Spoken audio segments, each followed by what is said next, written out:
ஓட்டு போடுங்க ஓட்டு போடுங்க விவசாயி சின்னத்துல நம்ம நாடு மாறிட மாட்டோம் காணுங்க ஓட்டு போட வாருங்க ஓட்டு போடுங்க விவசாயி சின்னத்துல நம்ம நாடு மாறிட மாற்றம் காணுங்க ஓட்டு போட வாருங்க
ஓட்டு போடுங்க விவசாயி சின்னத்துல நம்ம நாடு மாறிட மாட்டோம் காணுங்க ஓட்டு போட வாருங்க ஓட்டு போடுங்க விவசாயி சின்னத்துல நம்ம நாடு மாறிட மாற்றம் காணுங்க ஓட்டு போட வாருங்க காலங்காலமா ஓட்டு போட்டீங்க எதுவும் மாறதில்லை உங்க ஓட்டா வாங்கியவன் நாட்டை சொரண்டுறான் கொஞ்சமாச்சும் யோசிங்க 50 ஆண்டா மாறிதான் ஆட்சிக்கு வந்தாங்க நம்ம நாடு மாறல உரிமை மீளல விழிச்சு கொஞ்சம் பாருங்க ஓட்டு போடுங்க விவசாயி சின்னத்துல நம்ம நாடு மாறிட மாற்றோம் காணுங்க ஓட்டு போட வாருங்க ஓட்டு போடுங்க விவசாயி சின்னத்துல நம்ம நாடு மாறிட மாற்றம் காணுங்க ஓட்டு போட வாருங்க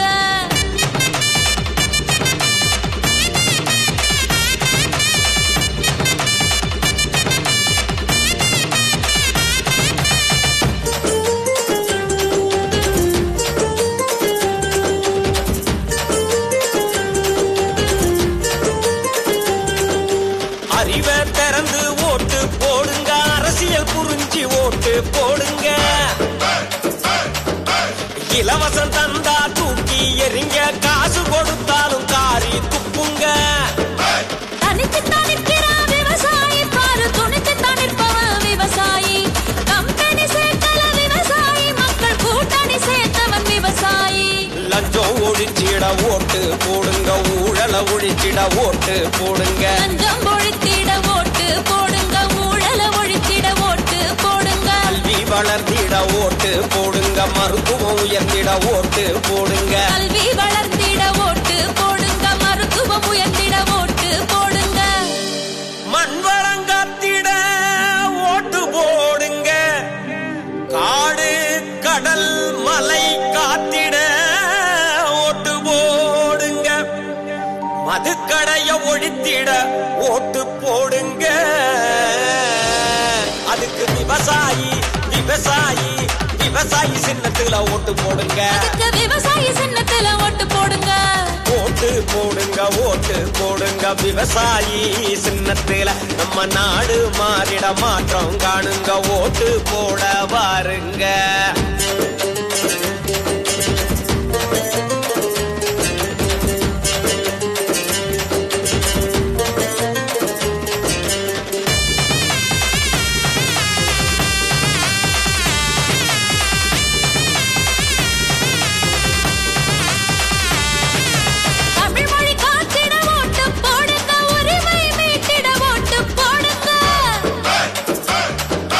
சாதி அரசியல தூக்கி போடுங்க நாம் தமிழருக்கு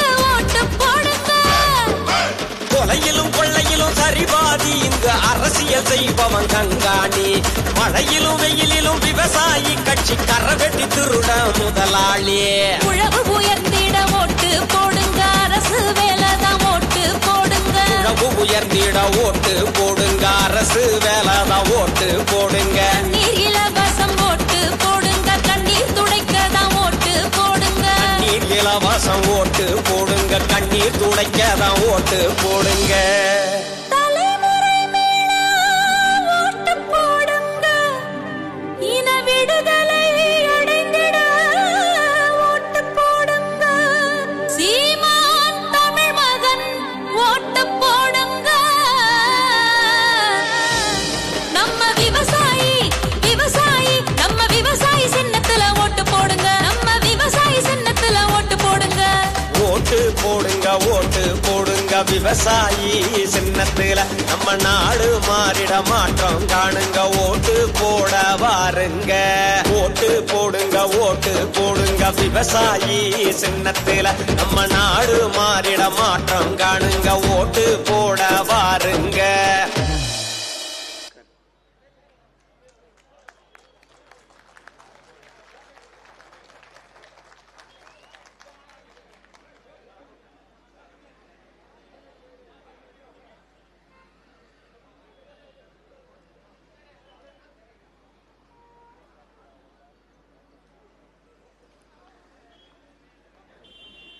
எங்களின் உயிரோடும் உணர்வோடும் கலந்து வாழுகின்ற அன்பு உறவுகள் அனைவருக்கும் வணக்கம்.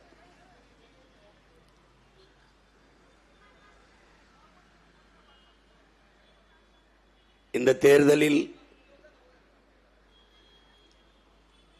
நாம் தமிழர் கட்சியை ஆதரித்து அதன் வெற்றிக்கு உழைப்பது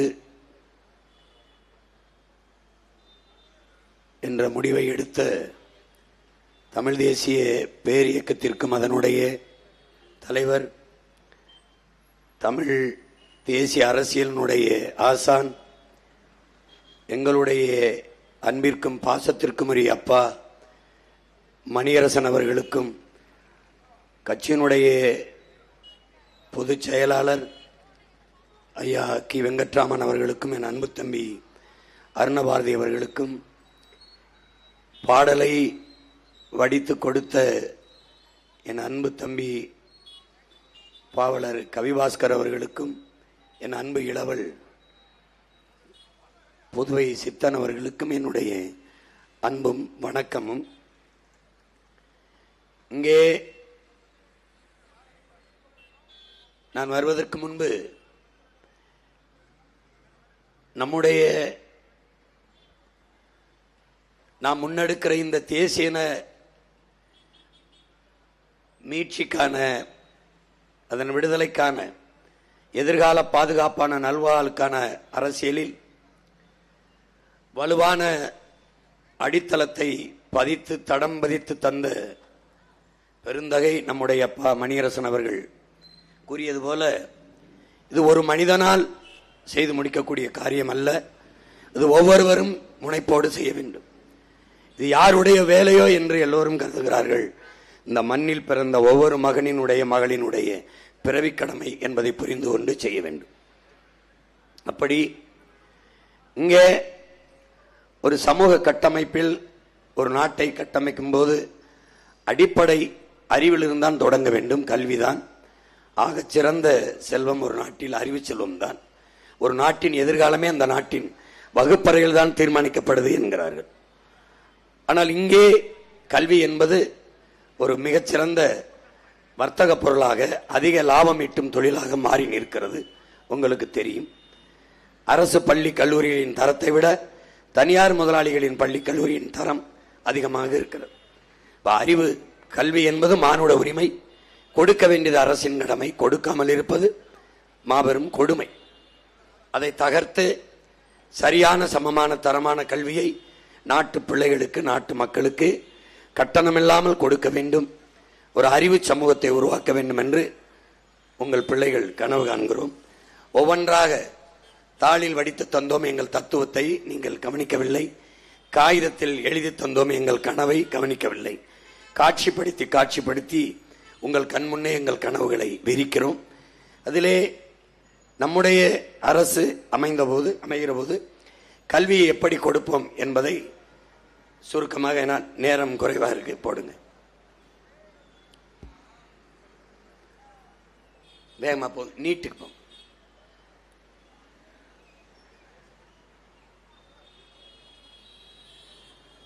முழுக்க முழுக்க போங்க. நான் சொல்றேன்,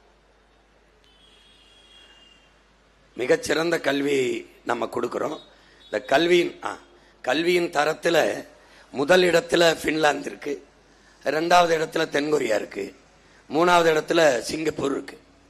மற்ற அப்புறம் பிறகு ஜப்பான், கனடா, ஜெர்மன் இதெல்லாம் இருக்கு. ஆனா இதுல நம்ம நாடு எந்த இடத்துலயும் இல்லை.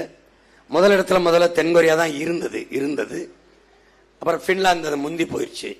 ஆனால் அன்றிலிருந்து அந்த தரவரிசையில் ஒரு சின்ன நாடு சிங்கப்பூர் அதே இடத்தை தக்க வைத்துக்கிடுச்சு. அவனுடைய கட்டட அமைப்பு, கற்பித்தல் முறை எல்லாமே மிகத்தரமா இருக்கு.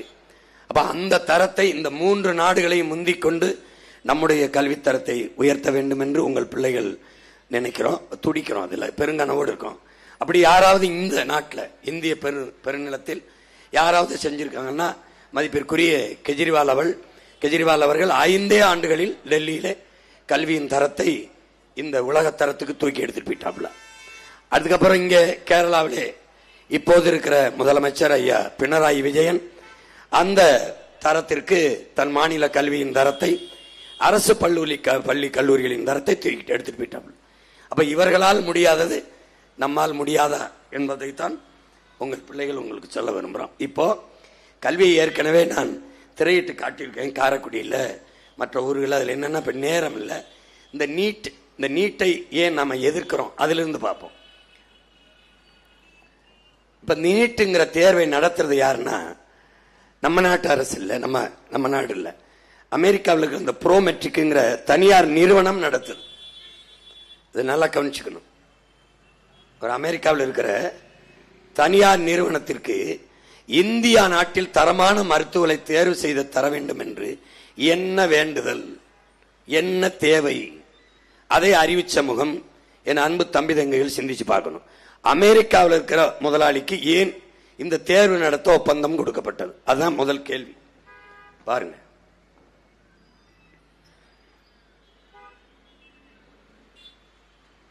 உன் நாட்டின் எதிர்காலத்திற்கான மருத்துவ மாணவர்களையே உன்னால் தேர்வு செய்ய முடியாது. அமெரிக்காவின் ஒரு தனியார் முதலாளி, ஒரு நிறுவனம் தான் தேர்வு செய்து கொடுக்கும் என்றால் உன் நாட்டுக்கான சரியான தலைவனை உன்னுடைய தேர்தல் அமைப்பு மூலம் எப்படி தேர்வு செய்வாய்?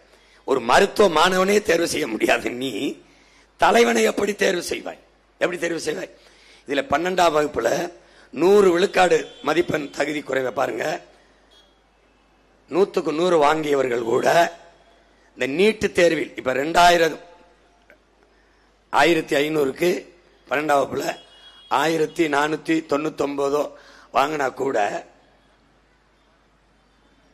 இப்ப 1200 மதிப்பெண், இப்ப 1199 வாங்கி தேர்ச்சி பெற்றா கூட இந்த நீட்டு தேர்வு அது மருத்துவம் படிக்க தகுதி இல்லைன்னு இந்த நாடு சொல்லுது. அப்ப நீட்டு தேர்வு எழுதி இப்ப பாருங்க, 12ஆம் வகுப்பு தேர்வுல எல்லையில பார்டர்ல தேர்ச்சி பெற்றவன் 800 வாங்கினவன் இல்ல 950 வாங்கினவன் அவன் தேர்ச்சி பெற்றான். ஆனால் அவன் நீட்ல எழுதி தேர்ச்சி பெற்றுட்டா மருத்துவம் படிக்க தகுதி பெற்றான். இப்ப 1200க்கு 1199 வாங்கினாலும் நீ நீட்ல தோத்துட்டீன்னா மருத்துவம் படிக்க தகுதி இல்லை. அப்படின்னா இந்த 12ஆம் வகுப்புல தேர்வு எதுக்கு? நேரடியா நீட்டு சிலபஸை கொடுத்து அந்த பாடத்தை தேர்வெடுத்து படிக்க வச்சிட வேண்டியதானே? எதுக்கு அது? யோசிச்சு பாருங்க. நீட்ல தேர்ச்சி பெற்றா போதும். இப்போ ஒரு கேள்வியை நம்ம எழுப்புறோம். இந்த நீட்டு தேர்வாளர்கள், நீட்டு வேணுங்கிற பெருமக்கள், நீட்டு தான் மருத்துவ தரத்தை உயர்த்ததுங்கிற பெருமக்கள்கிட்ட நம்ம கேள்வி எழுப்புறோம். என்ன கேள்வினா, நீட்டில் தேர்ச்சி பெற்ற வந்த மாணவருக்கு பாடம் நடத்த போற மருத்துவக் கல்லூரி பேராசிரியர்கள் யார்? அதான் கேள்வி. அதே பழைய பேராசிரியர்கள், இவர்கள் நீட்டு தேர்வில் எழுதி வந்தவர்கள் அல்ல. ஆனால் இந்த மருத்துவ கல்லூரியிலே பாடத்திட்டம் என்ன? அதே பழைய பாடத்திட்டம், பழைய சிலபஸ். பாடத்தை கற்பித்தல் முறை என்ன? அதே முறைதான். அதே பாடம், அதே பேராசிரியர் பெருமக்கள், அதே கற்பித்தல் முறை. ஆனால் மாணவன் நீட்டில் எழுதி வந்திருக்கான், அவ்வளவுதான். இதுல எப்படி மருத்துவத்தின் தரம் உயரும் பாருங்க. அதே பாடம், அதே பேராசிரியர், எப்படி பாடம் மாறும், எப்படி தரம் உயரும், எப்படி தரம் உயரும்? அதே ஊசி, அதே மருந்து, எப்படி மருத்துவத்தின் தரம் உயரும்? அதே ஊசி தான், அதே மருந்து தான், அதே மாத்திரை தான். இப்ப வட இந்தியாவில் தேர்வு மையங்களில், நீட்டு தேர்வு மையங்களில் மாணவர்கள் பார்த்து தேர்வு எழுதுறதுக்கு அனுமதிக்கப்படுகிறார்கள். வலையொலியில இருக்கு, நீங்க தட்டி பார்க்கலாம். அந்த கண்காணிப்பு மேலாளர், சூப்பர்வைசர் வெளியில நின்னுக்கிறார், அந்த வெளியில நின்னுக்கிறார், பார்த்து எழுதுறாங்க. 200 பேர் அந்த தேர்வு அறையில் ஒரு அரங்கத்தில் தேர்வு எழுதுறாங்கன்னா 750 பேர் தேர்ச்சி பெற்றதா வருது. நான் பொய் சொல்றேன்னு நினைக்காத, உண்மையிலே வருது, வந்துச்சு உண்மையிலே வந்துச்சு இந்த நாட்டில். இப்ப 700 பேர் தேர்வு எழுதும் போது 750 பேர் நீட்ல தேர்ச்சி பெற்றான்னு எப்படி வந்துச்சு? இதுல என்ன கொடுமைனா, தேர்வு எழுதி வெற்றி பெற்ற மாணவர்கள்ட்ட ஊடகவியலாளர்கள் கேள்வி கேட்கிறாங்க. அந்த கேள்வித்தாளை வச்சு, கொஸ்டின் பேப்பர் வச்சு, எந்த கேள்விக்குமே பதில் சொல்ல முடியாதவன் நீட்டு தேர்வில் தேர்ச்சி பெற்றிருக்கான். நான் எதையும் கற்பனையில சொல்லல, நடந்ததான் சொல்றேன். பாருங்க, ஒரு மாணவன் கூட ஒழுங்கா பதில் சொல்லல. ஆனால் வட மாநிலத்தில் அந்த நிலைமை, தென் மாநிலங்களில் குறிப்பாக என்னுடைய தமிழ்நாட்டில், என் நாட்டில் பிள்ளைகள் தேர்வு எழுத போகும்போது பாருங்க என்ன பாடுபடுத்துறான்னு பாருங்க. பிள்ளைகள் தேர்வு எழுதும் போது எப்படிப்பட்ட மனநிலையில் இருக்கணுங்கிறது உங்களுக்கு தெரியுதா? ஆனால் இவன் என்ன செய்யறான்னா, இந்த மூக்குத்தியில பிட்ட கொண்டு போக முடியும்னு சொல்றான். மூக்குத்தி எவ்வளவு பெருசு இருக்கும் பாருங்க, தோடு எவ்வளவு பெருசு இருக்கும் பாருங்க, தொங்கட்டா எவ்வளவு பெருசு இருக்கும் பாருங்க, தலைமுடிக்குள்ள கொண்டு போயிட முடியும்னு சொல்றான். உள்ளாடை கலட்டுங்கிறான், துப்பட்டாவை எடுன்றான், சுடிதார் போட்டிருந்தா கையை வெட்டான். நீங்க நல்ல அறிவார்ந்த மக்கள், கற்றறிந்த பெருமக்கள், படித்துக் கொண்டிருக்க என் தம்பி தங்கள் யோசிக்கணும். இந்த மூக்குத்திக்குள்ள பிட்ட கொண்டு போயிட முடியும்னு சொல்றான், அதை நம்புங்கிறான். இந்த வாக்கு எந்திரத்தில் ஒன்றுமே செய்ய முடியாது, நம்புங்கிறான். எப்படி? இதுல ஒன்னும் செய்ய முடியாது நம்புங்கிறான், இதுல பிட்ட கொண்டு போயிட முடியுங்கிறான், இதுல ஒன்னும் செய்ய முடியாது, நேர்மையா வாக்குப்பதிவு நடக்குங்கிறான். எப்படிப்பட்ட நாட்டில் நாம் வாழ்ந்து கொண்டிருக்கிறோம்ங்கிறத பாரு. இந்த மூக்குத்தி, இந்த தோடு, இதுல எல்லாம் பிட்ட கொண்டு, தலைமுடி, இந்த துப்பட்டா, இந்த சுடிதாரை வெட்டுறது, உள்ளாடையை கலட்டி, இந்த மனநிலையில் தேர்வறைக்குள் என் பிள்ளைகளை அனுப்புனா எப்படி தேர்வு எழுதும்னா நீ யோசிச்சு பார்த்துக்க. எப்படி? இது ஏன் மற்ற மாநிலங்கள் நடக்கிறது இல்ல? ஏன் நடக்கிறது இல்ல? ஏன்? அங்க இரு ஆட்சியாளன் கொண்டு வருவான். கலெக்டர் வரும், ஏன் போலீஸ் தான், நம்ம அப்பாவுடைய போலீஸ் தான். அதெல்லாம் ஏன் கலட்டுது? ஏன் பாரு, நம்ம பிள்ளை என்ன பாடுபடுது பாரு, தேர்வு எழுத போற பிள்ளை. இதுல எப்படி நீ தரம் உயர்த்திடுவ? நான் ஒரு கேள்வியை உன் உடன் பிறந்தவன், உன் மகன் உனக்கு முன்னாடி வைக்கிறேன். இப்போ ஒரு தேநீர் போடுற, ஒரு காஃபி போடுறான்னு வச்சுக்கோ. ஒரு காஃபி தூள், அதே தூள், சர்க்கரை அதே சர்க்கரை, பால் அதே பால், தண்ணி அதே பால் அதே தண்ணி, இதை நாளையும் கலக்கிற சம விகிதத்தில். சர்க்கரை, காபி தூள், தண்ணீர், பால், இதெல்லாம் சேர்ந்துதான் காஃபி. இதுல வராத தரம், இதுல வராத சுவை எதுல வருதுங்கிறான் பாரு. எதுல வருதுன்னு சொல்றான் பாரு அவன். இந்த வடிகட்டி இருக்குல்ல, இந்த காபி தூள், சர்க்கரை இதெல்லாம் போட்டு காஃபியை போட்டு ஒரு பில்டரை வச்சு வடிகட்டில, அந்த வடிகட்டியால் தான் இந்த காஃபி சுவையா இருக்குங்கிறான், தரமா இருக்குங்கிறான். இதை நீ நம்பினா இந்த நீட்டு தேர்வால நல்ல மருத்துவர் உருவாவான்னு நீ நம்பணும். விளங்குதா? நான் சொல்றது புரியுதுன்னு நினைக்கிறேன். பாத்துக்க, இதனாலதான் தரம் உயருதுங்கிறான். இதுதான் நீட்டு தேர்வு. எது? இந்த பில்டர் தான் நீட்டு தேர்வு. இந்த சர்க்கரை, இந்த காஃபி தூள், இந்த பால், இந்த தண்ணீரை சம அளவில் சரியான அளவில் கலப்பதில் இல்லை சுவை. இந்த வடிகட்டியில் தான் சுவை வருது, தரம் வருது என்று இந்த நாடு உன்னை நம்ப சொல்லுகிறது. நீ நம்புகிறாய்.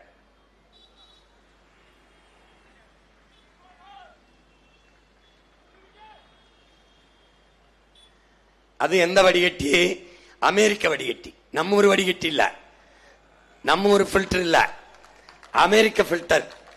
அவன் இந்திய நாட்டில் நல்ல மருத்துவர்களை தேர்வு செய்து இந்தியாவுக்கு சேவை செய்யணும், இந்தியாவுக்கு அருமையான மருத்துவர்களை உருவாக்கி கொடுக்கணும் அப்படின்னா, ஏன் இவனை அமெரிக்காவில் இவன் ஏன் இந்த ப்ரோமெட்ரிக் அமெரிக்க நாட்டு மருத்துவ மாணவர்களுக்கு தேர்வு நடத்தல? எப்படி இப்ப நீ யார் உன்னை ஆட்சி செய்யறான்னு தெரியுதா? யாருக்கு கீழே வாழ்றான்னு தெரியுதா? பாரு, நீ கடன் வாங்கி கையெழுத்து போட்டதுனால வந்த வினை அமெரிக்க ப்ரோமெட்ரிக்ங்கிற ஒரு தனியார் முதலாளி நிறுவனம். இதுல எந்த கோயில்ல வேண்டுதல் வச்சு வந்தது? இந்திய நாட்டில் தரமான மருத்துவனை நான் உருவாக்கி தரேன்னு. இல்ல நம்ம பெருவுடார் கோயிலையா, திருப்பதி வெங்கடாசலபதி இல்லையா, இல்ல நாகூர் தர்காவிலையா, இல்ல அன்னை வேளாங்கண்ணில எந்த கோயில வேண்டுனான்? இவனுக்கு என்ன தேவை இருக்கு? என்ன தேவை இருக்கு சொல்?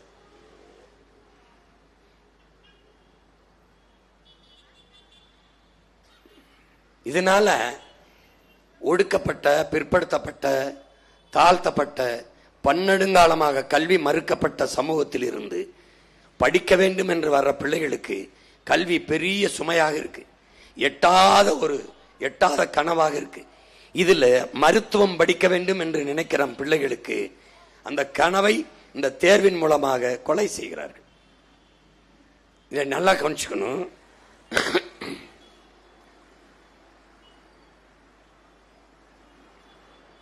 உங்களெல்லாம் யாரா மருத்துவம் படிச்சு டாக்டராக சொன்னான்னு கேட்கறதுக்கு தான் அந்த வேலை செய்யறான். இப்ப அந்த நீட்டு தேர்வை நம்ம எதிர்க்கிறோம். தமிழ்நாட்டு அரசு, மாநில அரசு போடுற சட்டம் நான் என்ன பண்ணுவேன்? இந்த நீட்டு தேர்வை நான் ஏற்கல, பழைய என்னுடைய தேர்வு முறைக்கு நான் போறேன் அப்படின்னு நான் ஒரு சட்டம் போடுவேன்.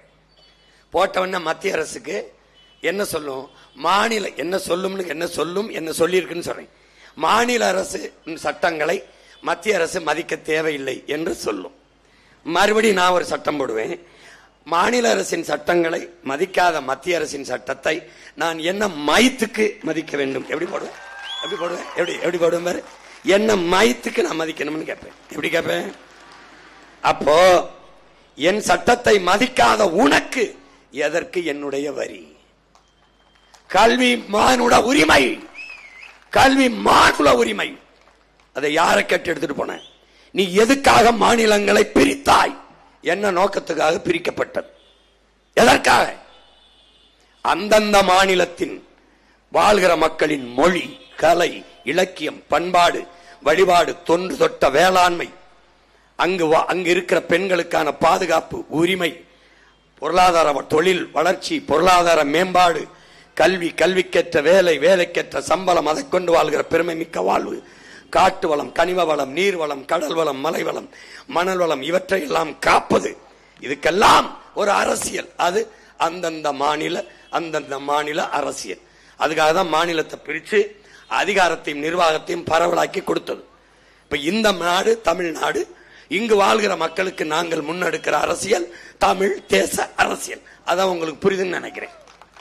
நாங்க தமிழ் தேசம் பேசும்போது கசக்குதுன்னா, நாங்க சின்ன பிள்ளைய பிறகு முன்னாடி என்.டி. ராமாராவ் தெலுங்கு தேசம் என்று ஆரம்பிக்கும் போது வாயில எதை வச்சு கட்சிட்டு இருந்த? என்ன பண்ணிட்டு இருந்த? தெலுங்கு தேசம் பேசின கட்சியோடு எல்லா கட்சியும் கூட்டணி வச்சு ஏன் வச்ச? நான் பேசுறது பாசிசம்னா அது என்ன பாயாசமா? அதோட ஏன் கூட்டணி வச்ச? ஏன்? எதுக்காக மாநிலம் பிரிச்ச? கல்வி மாநில உரிமை. கல்வியில் சிறந்து விளங்குகிற ஜெர்மன், கல்வியில் சிறந்து விளங்குகிற கனடா, கல்வியில் சிறந்து விளங்குகிற பின்லாந்து எல்லாம் அந்தந்த மாகாணத்திற்கு கல்வியை உரிமையாக கொடுத்திருக்க. அவன் பாடத்திட்டத்தை வகுத்துக்கலாம், அவன் கற்பித்தல் முறையை அவனே முடிவு பண்ணிக்கலாம், அவனே தேர்ச்சி மதிப்பெண்கள் எல்லாம் அவனே முடிவு பண்ணிக்கலாம். அப்படித்தான் அமெரிக்கா, அப்படித்தான் கனடா, அப்படித்தான் ஜெர்மன். கல்வி மாநில உரிமை. இப்ப நீ என்ன பண்ண? எடுத்துக்கிட்டு போயிட்ட. இவன் கேட்டு வாங்குற மாதிரி தெரியல. நீ எப்படி எடுத்துக்கிட்டு போடியோ அப்படி நான் எடுத்துக்கிட்டு வர்றேன். நீ இதுவரைக்கும் இருந்தது இந்த கருணாநிதி இந்த மாதிரி ஆட்களை தானே பார்த்திருக்க. ஐயா கருணாநிதி இங்க நிக்கிறவன் யாருன்னு பாரு. பிரபாகரன் என்ற பெருமரவனின் மகன், மணியரசன் என்ற மகத்தான அறிவு பொக்கிசத்தின் பிள்ளை. நீ சாதாரணமான நினைச்சுக்கிட்டு இருக்காத. நீ இங்க பார், என் இன முன்னோர்கள் தூக்கிய ஆயுதங்கள், வாள், வேல், துவக்கு எல்லாவற்றுக்கும் எதிரான ஆயுதங்களை நீங்கள் எல்லாரும் வச்சிருந்தீங்க. ஆனால் அவன் பிள்ளைகள் நாங்கள் தூக்குற அறிவாயுதத்துக்கு எதிரான ஆயுதம் உலகத்தில் எவனிடத்திலும் இல்லை. எங்களை மோதி வெல்ல இதுவரைக்கும் எவனும் பிறக்கல, பிறந்தாலும் அது எங்க பிள்ளையாத்தான் இருக்கும். என் வரி, என் நாடு, என் மக்கள், என் ஆட்சி, என் நிர்வாகம். தலையிட்ட அவ்வளவுதான். நீ என்ன பண்ணுவ? என்ன ஆட்சியை கலப்ப, மறுபடியும் தேர்தல் வப்பீல, அப்போ நான் நிப்பன்ல, ஜெயிப்பன்ல, திருப்பி அதையே செய்வன்ல, அப்புறம் கிளப்பில்ல. எப்படி ஆட்டம் எப்படி இருக்கு? Very interesting. நீ நினைச்சுக்கிட்டு இருக்க நீ இவன் திருட்டு போய இடி வந்துருமோ, இன்கம் டாக்ஸ் வந்துருமோ, உள்ளதுக்கு போட்டுருவானோ. நீ என்னைய ரைடு தான் என் வீட்டில் விட முடிஞ்சது, இடி ரைடோ ஐடி ரைடோ விட முடியல. என்ற ஒண்ணு இல்ல. எங்கள் ஆட்சியில மருத்துவம்ங்கிற கல்வி, இங்க பாருங்க, என் பிள்ளைகளுக்கு ஒண்ணு சொல்லுவேன், மருத்துவம் தான் சிறந்த கல்வி என்கிற மனநிலையை விட்டு ஒழிங்க. மருத்துவமும் கல்வி. உங்கள் பிள்ளைகள் எங்களின் கனவு. இங்க பாருங்க, எங்க தலைவர் 6வது படையாக காவல் படையை கட்டுறார். காவல்துறை படையை கட்டிட்டு பேரணி நடக்குது. பேரணி நடந்த அணிவகுப்பு மரியாதையை தலைவர் வாங்கிட்டு பேசுறார் காவலர்களுக்கு முன்னாடி. குற்றவாளிகளை பிடித்து கூண்டில் நிறுத்துவது அல்ல காவல்துறையின் வேலை. குற்றவாளிகளே உருவாகாத ஒரு சமூகத்தை உருவாக்குவதுதான் காவல்துறையின் வேலை. அது மாதிரி உங்க பிள்ளைகள், என் மருத்துவர்கள்ட்ட சொல்லுவேன், நோயாளிகளை நோயை குணப்படுத்துவது அல்ல என் மருத்துவர்களின் வேலை. நோயாளிகளே உருவாகாத ஒரு சமூகத்தை உருவாக்குவதுதான், நோயற்ற சமூகத்தை உருவாக்குவதுதான் மருத்துவர்களின் மகத்தான சேவை. விளங்குத? ஒரு நாட்டில், என் அன்பு பிள்ளைகளே, எந்த நாட்டில் நீங்க மருத்துவருக்கு அதிக மதிப்பு இருக்கோ, மருத்துவம் மட்டும்தான் சிறந்த கல்வி என்று போற்றப்படுதோ, அந்த நாடு நோயுற்ற நாடு, நோயாளிகளை அதிகம் பெற்றிருக்குன்னு அர்த்தம். எந்த நாட்டில் காவல்துறைக்கு, வழக்கறிஞருக்கு, நீதிபதிக்கு பெரும் மதிப்பு இருக்கோ, அந்த நாடு குற்ற சமூகம், குற்றவாளிகள் நிறைந்த நாடு என்று பொருள். நீதிமன்றங்கள்ல நடக்க முடியாது, எச்சி துப்புனா யார் தலைவேல தான் விழுவும், அவ்வளவு குற்றவாளிகள் கூட்டம். அப்படின்னா என்ன? நாடு குற்ற சமூகம், அது குற்றவாளிகள் நிறைந்த நாடு. பாத்துக்க, எந்த நாட்டில ஆசிரியருக்கு அதிக மதிப்பு இருக்கோ அந்த நாடுதான் அறிவார்ந்த சமூகம், அந்த நாடுதான் அறிவுரைகளை பெற்ற நாடு. அப்படிப்பட்ட நாடு உலகத்தில் உண்டென்றால் அது பின்லாந்து. போட்டு காட்டுறேன் பேரு.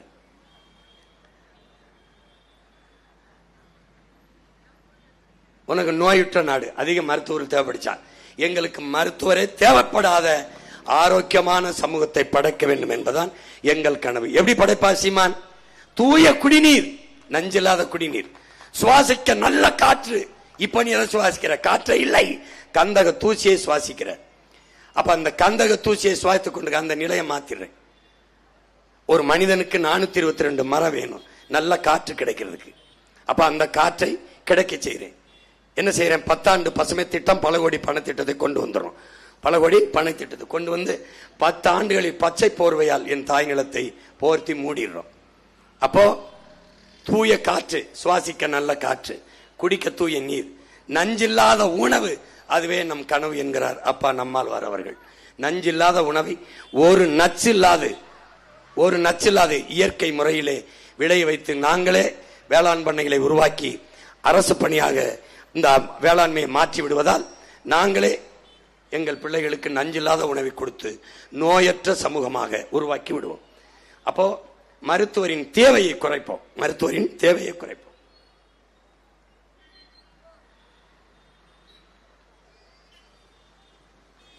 காவல்துறைக்கு எங்க மதிப்பு இருக்கோ அது வழக்கறிஞருக்கு, நீதிபதிக்கு, அது குற்ற சமூகம், குற்றவாளிகள் நிறைந்த நாடு. எந்த நாட்டிலே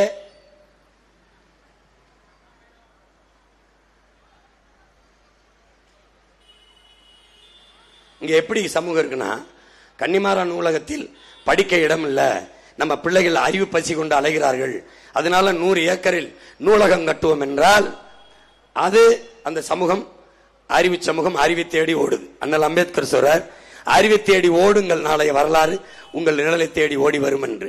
அது அறிவு சமூகம். ஆனால் சென்னை மத்திய சிறையிலே இடம் இல்லை. அதனால் இங்க பாருங்க, மத்திய சிறையில் இடமில்லாதனால 600 ஏக்கர்ல புழல்ல சிறைச்சாலை கட்டுவோம் என்றால் அந்த நாடு எதை நோக்கி நகருதுன்னு பாருங்க. குற்றவாளிகளின் எண்ணிக்கை அதிகரித்துக் கொண்டு போகுது. சிறை கூடாரத்தில் இடம் வசதி இல்லை, அதனால 600 ஏக்கர்ல சிறைச்சாலை கட்டியிருக்கு ஒரு நாடு. எப்படி எப்படி வளர்ச்சி போகுது பாரு, எதை நோக்கி நகருது பாரு.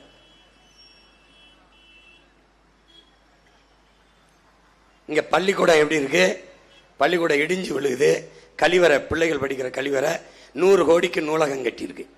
இங்க உட்கார்ந்து படிக்கிறது யாருன்னு நினைக்கிற? தமிழ் எழுத படிக்க தெரியாத 3 தலைமையர் உருவாக்கிட்டு 200 கோடி 300 கோடிக்கு நூலகம். இங்க உட்கார்ந்து போய் பாரு, நான் என்ன சொன்னேன், கருவி எடுத்துட்டு போ, 2 பேர் 3 பேர் ஏதாவது காதலிக்கிற பொண்ணோட உட்காந்து பேசிட்டு இருப்பான்.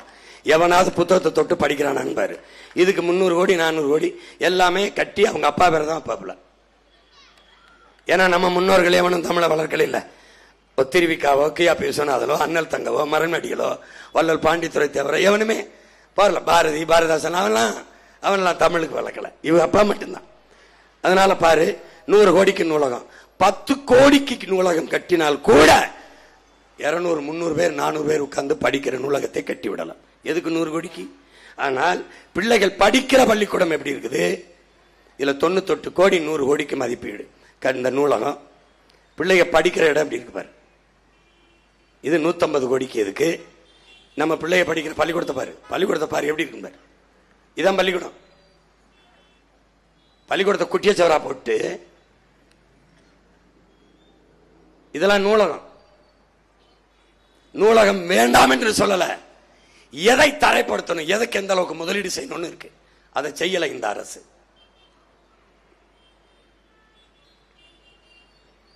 எந்த நாட்டுல விவசாயிக்கு மதிப்பு இருக்கோ, விவசாயி போற்றப்படுகிறானோ, உழுதுண்டு வாழ்வார் மற்றெல்லாம் தொழுதுண்டு பின் செல்பவர், சுழந்து மேற்பின்னது உலகம், அதனால் உழந்து முளவே தலை என்கிறான். அதை புரிந்து கொண்டு என்றைக்கு ஒரு நாட்டில் விவசாயி வாழ்கிறான் வளர்கிறானோ அந்த நாடு வாழும் வளரும். என்னைக்கு அவன் வாழ முடியாம சாகுறானோ அந்த நாடு சுடுகாடா மாறும்.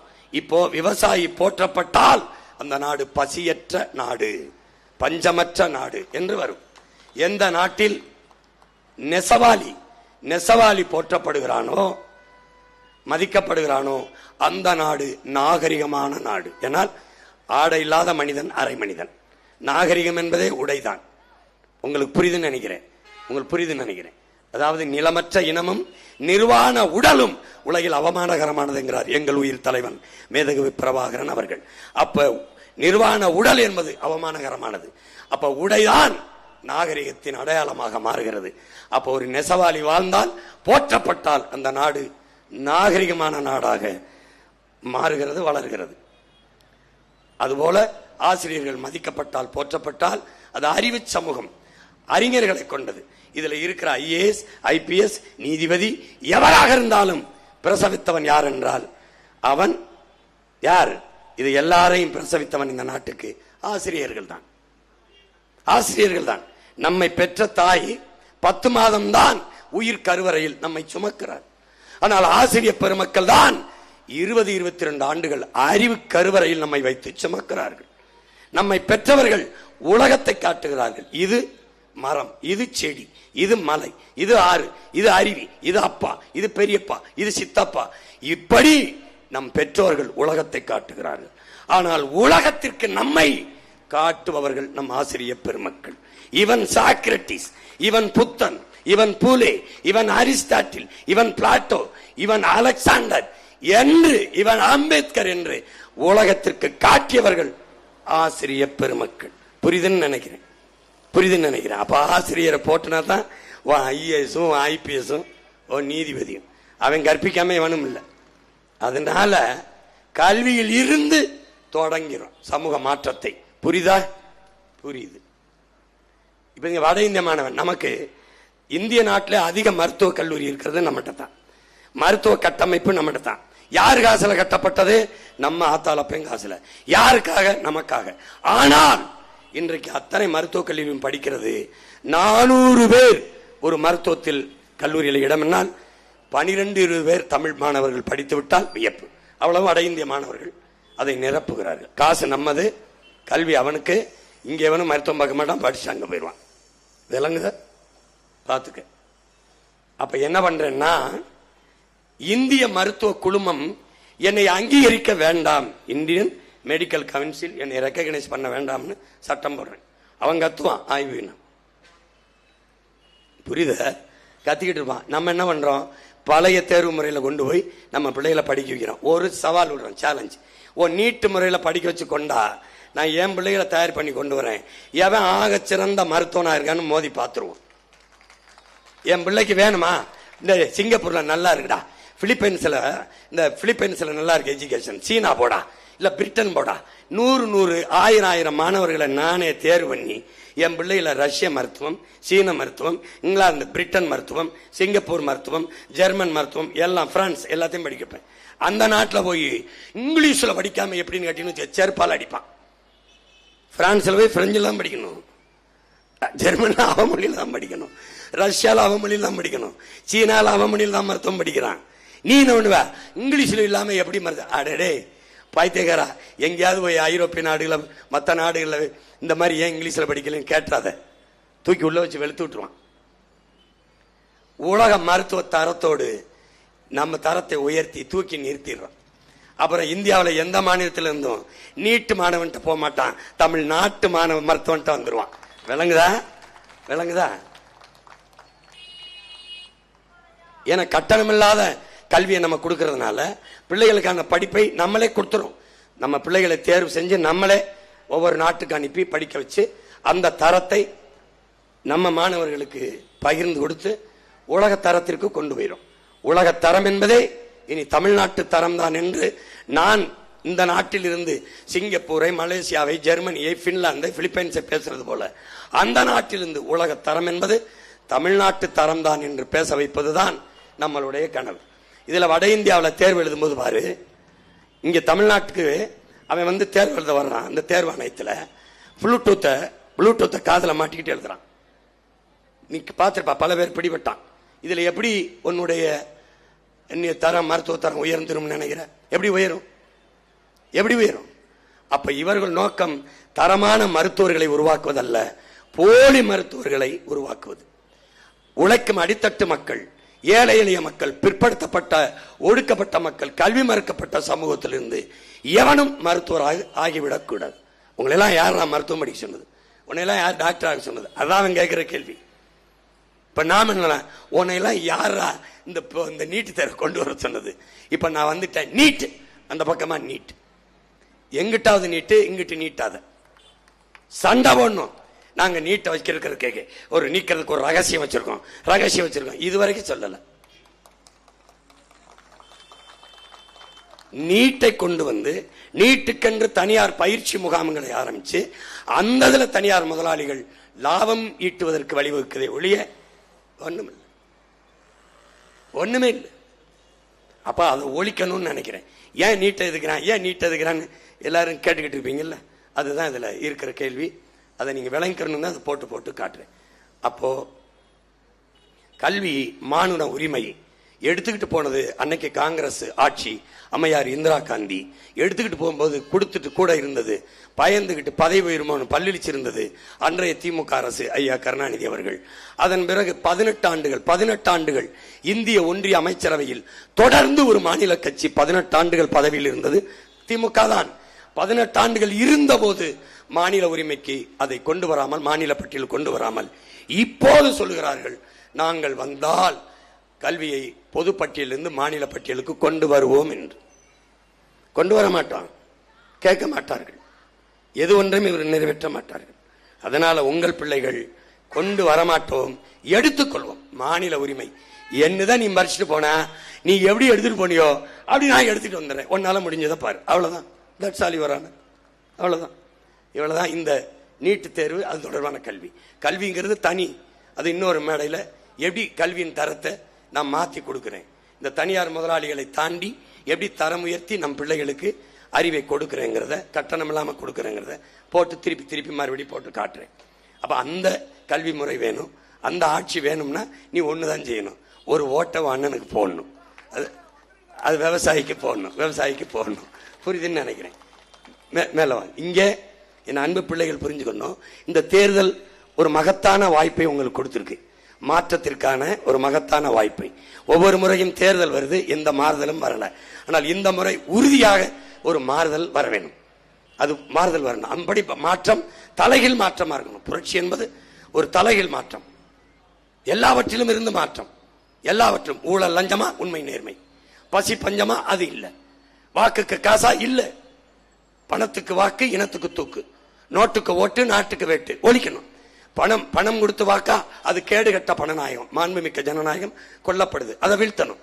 இப்ப ஒவ்வொன்றும் அப்ப இங்க சாராயமா மூடணும், சாராயத்தை மூடணும், டாஸ்மார்க்க மூடணும். சாராய வருமானம் எவ்வளவு? 50,000 கோடி. பால் வருவாய் எவ்வளவு? 3 லட்சம் கோடி. சாராயம் உயிரை எடுக்கும், பால் உயிரை கொடுக்கும். எந்த பக்கம் போகணும்? பால் பக்கம். இப்ப நாங்க பால் பொருளாதாரத்துக்கு போறோம், சாராய பொருளாதாரத்தை மூடுறோம். நீ எந்த பக்கம் போற? இதுவரைக்கும் உன் நிலத்துல இத்தனை போராட்டங்கள், ஆசிரியர், மருத்துவர், செவிலியர், உழவர், மாணவர், மீனவர், போக்குவரத்து தொழிலாளர் எல்லா விதிக்கு வந்து போராடிட்டான். எல்லா பிரச்சனைகளையும் தந்தவர்கள் அந்த பக்கம், பிரச்சனையை தீர்க்க வேண்டும் என்று வந்தவர்கள் இந்த பக்கம், நீ இந்த பக்கம். இதான் இந்த தேர்தல். இலவசம், எல்லாரும் இலவசம் தரமாட்டேன். இலவசம் பெற வேண்டிய வறுமை ஏழ்மையில் இல்லாது உன் வாழ்க்கை தரத்தை உயர்த்துவேன். இதுல நீ எந்த பக்கம் நிக்க போற? இதான் தேர்தல். இப்போ உன்னுடைய மதிப்புமிக்க உரிமை, இந்த ஜனநாயகத்தில் உனக்கு இருக்கிற கடைசி ஆயுதம். அண்ணல் அம்பேத்கர் என்ன நம்ம கற்பிக்கிறார்? மதிப்புமிக்க உரிமைகளை சிலர் ஒட்டி துண்டுகளுக்கு விற்பது அவமானகரமானது என்கிறார். நம்முடைய தாத்தா தெய்வ திருமகன் முத்துராமலிங்க தேவர், வாக்குக்கு காசு கொடுக்கிறவன் பாவி, அந்த காசை வாங்கி கொண்டு வாக்கு செலுத்துவன் தேசத்துரோகி என்கிறார். நாம் எத்தனை காலத்துக்கு தேசத்துரோக குற்றத்தை செய்ய போறோம்? அந்த பாவிகளையும் மன்னிக்கிறோம், நாமும் அந்த தேசத்துரோக குற்றத்தை செய்கிறோம். பேரறிஞர் அண்ணா என்கிற பெருந்தகை தங்கத்தை யாராவது தவிட்டிற்கு விற்பானாங்கிறப்பல, தவிட்டுக்கு வாங்குற ஆளுகை யாரு? அவர் பேரை சொல்லி கட்சி நடத்த ஆளுகள் தான். சாராய வருமானத்துக்கு என்ன தெரியுமா சொன்னாரு? சாராயம் வித்துத்தான், அதன் மூலமா வருகிற வருவாய் வைத்துத்தான் அரசு நடக்க வேண்டும் என்றால், அது சாராயத்தில் இருந்து வருகிற காசு குஷ்டரோகி கையில் இருக்கிற வெண்ணெய்க்கு சமம், அது எனக்கு வேண்டாம் என்றார். அந்த வெண்ணெயை மாறி 60 ஆண்டுகளாக நக்கிக்கிட்டு இருக்கிறது இந்த 2 கட்சிகள் தான் என்பதை அறிவார்ந்த தமிழ் சமூக மக்கள். தாலிக்கு தங்கம் தந்தார்கள், குடிக்க வச்சு 6 லட்சம் 10 லட்சம் அக்கா தங்கச்சி தாலியை அறுத்தார்கள். இதில் எது சாதனை? தாலிக்கு தங்கம் தந்ததா, குடிக்க வச்ச அந்த தாலியை அறுத்தத? 10 லட்சம் பெண்களை விதவையாக்கியதா, அந்த பெண்களுக்கு 1000 கொடுத்ததா? எது சாதனை? எது சாதனை?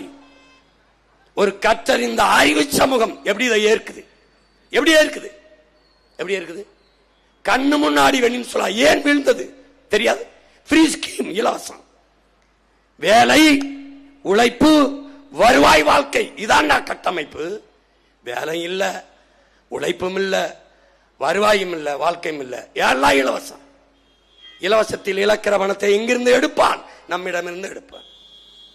10 லட்சம் கோடி கடன் இருந்து ஆசிரியருக்கு சம்பளம் கொடுக்க முடியல, டாக்டருக்கு கொடுக்க முடியல, செவிலியருக்கு கொடுக்க முடியல, போக்குவரத்து தொழிலாளிக்கு பழைய ஊதியம் கொடுக்க முடியல, பகுதி நேர ஆசிரியருக்கு பணி நிரந்தரம் தர முடியல. ஏன்? காசு இல்ல. எங்க காசு? எல்லாம் இலவசத்தை இறைச்சாச்சு, ஏமாத்தி வாக்கை பறிச்சு ஆளணும். 10 லட்சம் கோடி, 1 லட்சம் கோடி வட்டி. இந்த ஃப்ரீ ஸ்கீம், இந்த இலவச திட்டத்தை அறிவிக்க அடுத்த 5 லட்சம் கோடி கடன் வாங்கணும். அப்ப 2 லட்சம் கோடி வட்டி. நாட்டின் பட்ஜெட் எவ்வளவு? 3 லட்சம் கோடி. 3 லட்சம் கோடி 2 லட்சம் கோடி வட்டியை கட்டினா 1 லட்சம் கோடி வச்சுக்கிட்டு எந்த துறையை நிர்வாகம் பண்ணுவ? கல்வித்துறையை, மருத்துவத்தை, போலீஸை எப்படி சம்பளம் கொடுப்ப? மக்களுக்கு வேற என்ன நலத்திட்டம் தீட்டுவ? என்ன பண்ணுவ? நாடு திவாலாயிரும், பொருளாதார வீழ்ச்சி அடையும். இலங்கையில, பங்களாதேஷ்ல, நேபாள வந்தது இங்க வரும். நீ எழுதி வச்சுக்க வரும். அது வரக்கூடாது என்றால் விழித்துக்கொள், எச்சரிச்சுக்கொள். உன் மதிப்புமிக்க வாக்கை விவசாயத்துக்கு செலுத்து. இந்த தீ ஆசை, தீ ஆட்சியை தீ வச்சு கொளுத்து. வேற வழி கிடையாது. இங்கே வேளச்சேரியிலே போட்டியிடுகிற என் அன்பு மருமகள், என் உயிருக்கினிய என் மூத்தவர் தடா சந்திரசேகர், இந்த சட்டத்தரணி, எங்களுக்கு எல்லாமாக இருந்த என் மூத்தவரனுடைய அன்பு மருமகள், என் மருமகள் கீர்த்தனா, பொறியாளர் கீர்த்தனா அவர்களுக்கு விவசாய சின்னத்தில் வாக்கு செலுத்தி நீங்கள் வெற்றி பெறுங்கள். ஏன் நீங்கள் வெற்றி பெற வேண்டும்? உதயசூரியனுக்கு வாக்கு செலுத்தினீர்கள், அவர்கள் வென்றார்கள், நீங்கள் தோற்றீர்கள். ரெட்டலைக்கு வாக்கு செலுத்தினீர்கள், அவர்கள் வென்றார்கள், நீங்கள் தோற்றுத்தான் போனீர்கள். கைக்கு செலுத்தினீர்கள், தாமரைக்கு செலுத்தினீர்கள், நீங்கள் எப்போது வென்றீர்கள்? அவர்கள் தான் வென்றார்கள். இம்முறையாவது விவசாய சின்னத்திற்கு வாக்கு செலுத்தி என் அன்பு சொந்தங்களை நீங்கள் வெற்றியடையுங்கள், உங்களுக்கான அதிகாரத்தை நிறுவுங்கள். என் அன்பு மருமகள் கீர்த்தனா அவர்களுக்கு வேளச்சேரியிலும், என் ஆறுயிர் இளவல் பொறியாளர் திரைப்பட இயக்குனர் சோழன் மு களஞ்சியம் அவர்களுக்கு, ஆயிரமலுக்கு சட்டமன்ற தொகுதியிலும் என் அன்பு இளவல் என் ஆறுயிர் தம்பி பொறியாளர் அருண் அவர்களுக்கு மயிலாப்பூர் சட்டமன்ற தொகுதியிலும் வாக்கை செலுத்தி நீங்கள் வெற்றி பெறுங்கள், வெற்றி பெற செய்யுங்கள். எங்கள் வெற்றி உங்கள் வெற்றி, நம் மக்களின் வெற்றி. நீங்கள் செலுத்தும் ஒவ்வொரு வாக்கும் நம் மொழி காக்கும், இனம் காக்கும், மண் காக்கும், மானம் காக்கும், மக்களின் நலன் காக்கும், வருங்கால பிள்ளைகளின் வாழ்க்கையை பாதுகாக்கும். நாங்கள் கேட்பது உங்கள் வாக்கை அல்ல, வருங்கால தலைமுறை பிள்ளைகளின் வாழ்க்கையை என்பதை நினைவில் வைத்துக் கொண்டு வாக்கை செலுத்துங்கள். புரட்சி என்பது ஒரு தலைகள் மாற்றம். மாற்றம் என்பது சொல்லல்ல, செயல். மாறுவோம், மாற்றுவோம். இது மாற்றத்திற்கான எளிய மக்களின் புரட்சி. புரட்சி எப்போதும் வெல்லும். நம் வெற்றி அதை சொல்லும். இலக்கு ஒன்றுதான், இனத்தின் விடுதலை. இனம் ஒன்றாவும், இலக்கை வென்றாவும். தமிழ் தாய் வாழ்க, தலைவர் பிரபாகரன் வாழ்க. என் அன்பு தங்கைகளும் தம்பிகளும் வெல்க, வெல்க. நன்றி, வணக்கம். நாம் தமிழர்.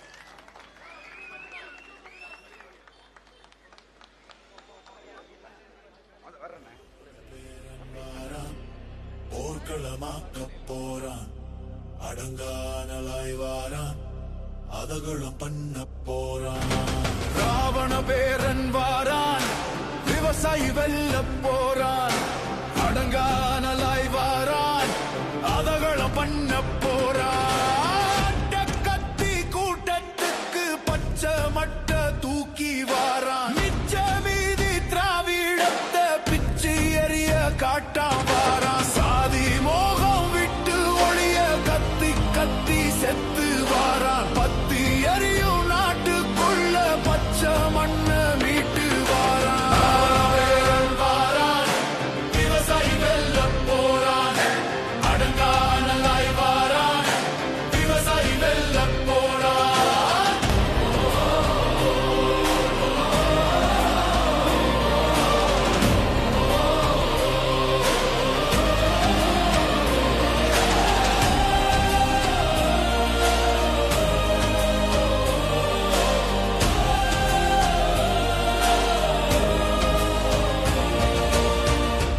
ஊத்தி கொடுத்து கெடுத்த ஒன்ன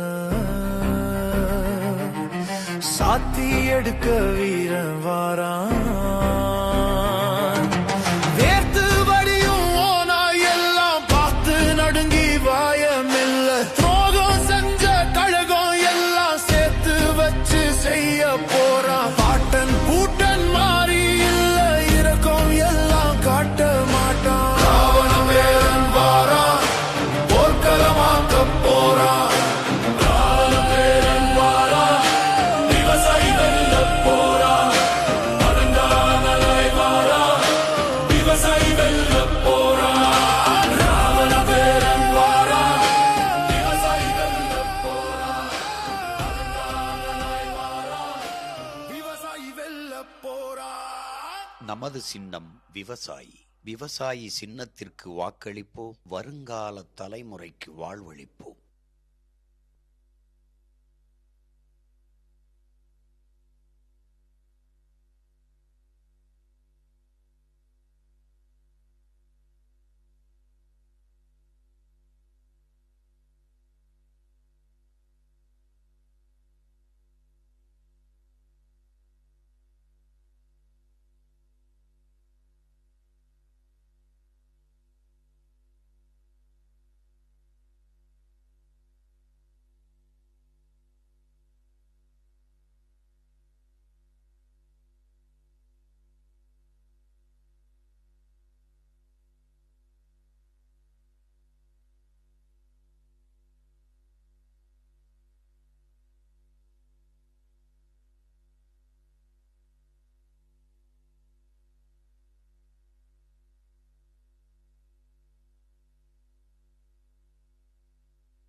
கதகளும் பண்ண போறான். ராவண பேரன் வாரான், விவசாயி வெல்ல போறான். அடங்கா